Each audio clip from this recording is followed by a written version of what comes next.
often speculate on how the sourcing role will morph in the coming years. One thing I tend to think about is that sources will become more analytical, taking talent data, business data, and making this strategic um, arguments as to why you should recruit so and so now while they're cheap, because the market is shifting over there. What other ways you think the recruiting role or the sourcing role may evolve um, in the next era? Well, certainly, as we've been saying with AI, it will deliver greater analytics.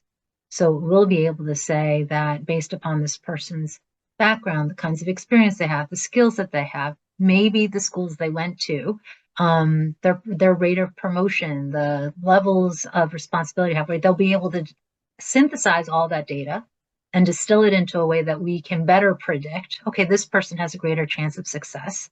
And also, yeah, I think that AI can help us tap into labor markets that right now are not known to us. So maybe we don't know that there's a cluster of 12 data scientists living in rural Pennsylvania because they can buy a house there. But it's Mm. not where we think of because we're going to San Jose and we're going to New York City.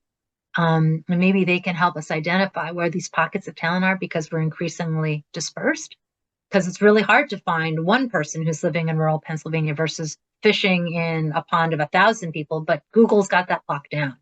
So I think it will help sourcers get more quickly to identify the sources of key talent that maybe don't pop up on our radar screen immediately.